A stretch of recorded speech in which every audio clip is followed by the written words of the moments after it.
So in this lesson, we're going to define a class called rectangle with 4 members.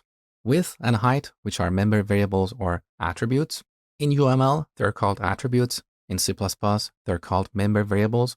In other languages, they're called fields or properties. All these names essentially represent the same concept, a variable inside a class. In this course, I'll be using the term attribute most of the time because I find the name easier to say.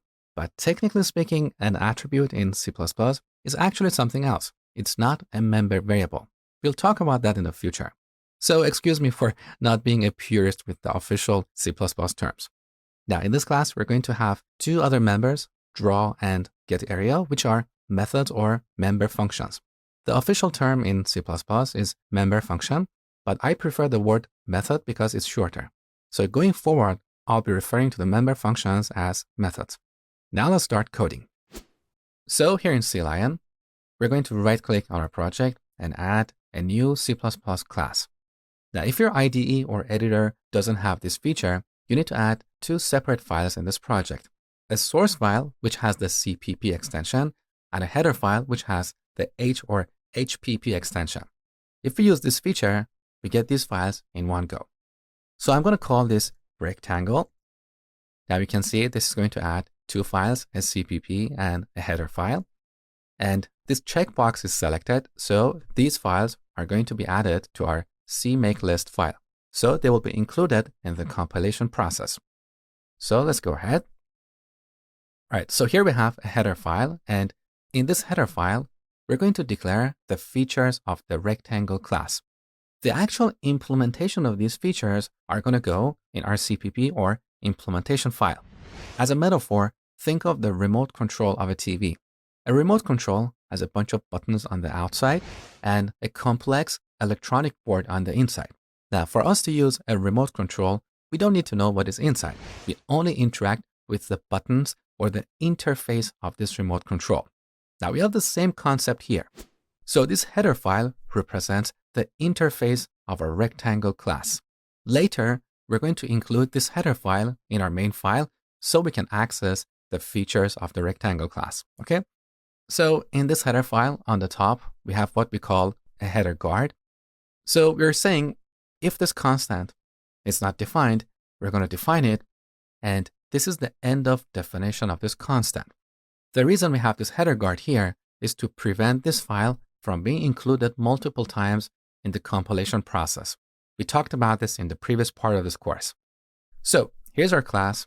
In this class, we need 4 members: int width, int height, as well as void draw, and int getArea.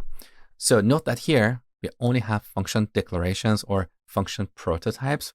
The actual implementation of these functions are going to go in our CPP file, okay? And that is why we have a yellow underline here, because CLion is saying these functions don't have an implementation. So if we click on this icon, it's going to generate a definition or implementation for this function. I'm going to do one by hand, and then we're going to come back and use this feature as a shortcut. So let's go back to our CPP file. So now, as you can see, our header file is included on the top. So now we can implement the functions or methods in the rectangle class. So first, we're going to implement the draw function. So void. Now here we have to qualify the draw function with the name of its class. So rectangle followed by double colons. This is called the scope resolution operator. I know it's a fancy name. So let's go ahead and select draw. So here's the implementation of draw. Let's do cout and say drawing a rectangle followed by endl. Now, because we're using cout and endl, we need to include iostream. Now, in case you didn't know, when we include files from the standard library, we use angle brackets. But when we include files in our project, we use double quotation marks, okay? So here we are using these 2 objects. We should also include the std namespace. So using namespace std. Now, in this function, we have access to all the members of the rectangle class. So here we can call the getArea function.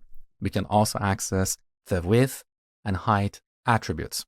So let's print dimensions followed by width, a comma, and height.